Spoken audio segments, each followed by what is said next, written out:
हरे कृष्णा, राधे राधे। ओम sons शनिचराय नमः। माना जाता है कि कुंडली में शनि दोष होने पर व्यक्ति को जीवन में कई तरह की समस्याओं का सामना करना पड़ता है। कथाओं में ये वर्णन मिलता है कि एक बार इस तरह की स्थिति का सामना अयोध्या के राजा दशरथ को भी करना पड़ा था।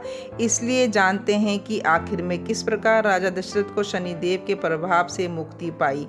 पद्म पुराण में वर्णित कथा के अनुसार राजा दशरथ के राज्य में अयोध्या की प्रजा सुखी जीवन यापन कर रही थी।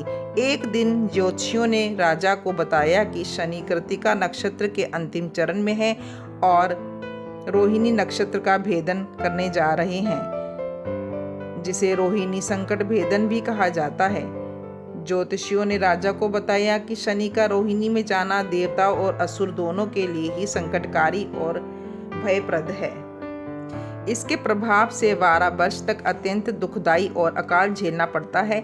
ये बात जानने के बाद राजा दशरथ काफी परेशान हो गए और वशिष्ठ ऋषि और अन्य ज्ञानी पंडितों से इसका समाधान पूछा। ऋषि वशिष्ठ ने बताया कि इसका कोई हल नहीं है, क्योंकि शनि के रोहिणी नक्षत्र में भेदन होने पर इस योग के दुष्प्रभाव से तो स्वयं ब्रह्मा या इंद्रदेव भी रक्षा नहीं कर सकते हैं। ये सब जानने के बाद जब राजा को कोई रास्ता समझ नहीं आया तो वह अपने दिव्य अस्त्र लेकर नक्षत्र मंडल में शनि देव से युद्ध करने पहुंच गए। राजा का ये साहस देखकर शनि देव प्रसन्न हुए और उनको वरदान मांगने को कहा। तब राजा दशरथ ने शनिदेव से कहा कि जब तक सूर्य, चंद्रमा और पृथ्वी का अस्तित्व है तब तक आप रोहिणी नक्षत्र का भेदन ना करें। शनिदेव ने राजा को ऐसा ही वचन दिया। साथ ही शनिदेव ने राजा को आवश्यक किया कि 12 वर्षों तक उनके राज्य में कोई भी अकाल नहीं पड़ेगा और उनकी यश कीर्ति तीनों लोकों में फैलेगी। तब राजा दशरथ ने शनि स्रोत का गान किया और उनकी स्तुति भी की। तो ये थी रोहिणी संकट भेदन दशरथ रचित कथा। अब हम शनि कथा सुनते हैं। एक समय स्वर्गलोक में सबसे बड़ा कौन है, इस प्रश्न पर सभी 9 ग्रह में वाद विवाद हो गया। इस पर फैसला करने के लिए सभी नवग्रह राजा इंद्र के पास पहुंचे और बोले, हे देवराज, आज आपको ये फैसला करना होगा कि हम में से सबसे बड़ा कौन है।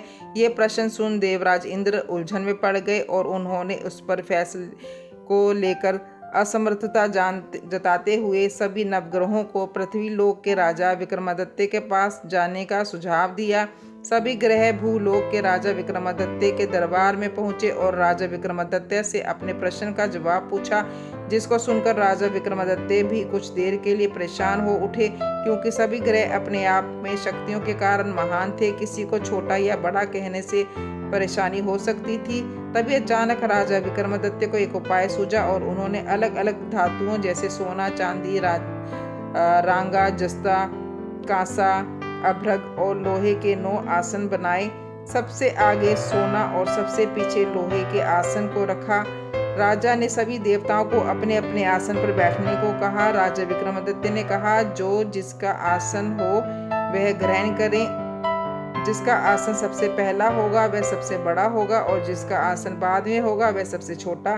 क्योंकि लोहे का आसन सबसे पीछे था, इसलिए शनिदेव समझ गए कि राजा ने मुझे सबसे छोटा बना दिया है। इस फैसले से शनिदेव नाराज होकर बोले, हे राजन, तुमने मुझे सबसे पीछे बिठाकर मेरा अपमान किया है। तुम मेरी शक्तियों से परिचित नहीं हो।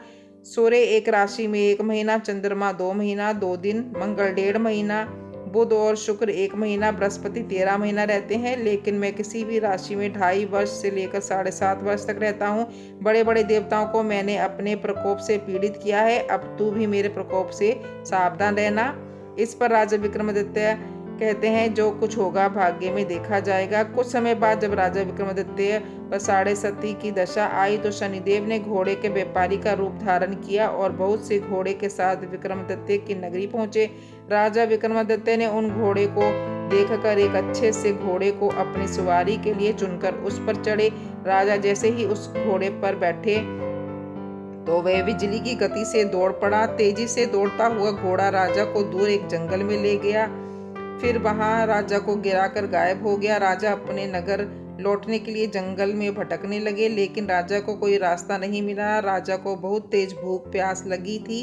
जंगल में बहुत घूमने पर राजा को एक चरवाहा मिला। राजा ने उससे पानी मांगा। पानी पीकर राजा ने उस चरवाहे को अपनी अंगूठी दे दी और इससे रास्ता पूछकर जंगल से निकलकर पास के नगर में चल दिए।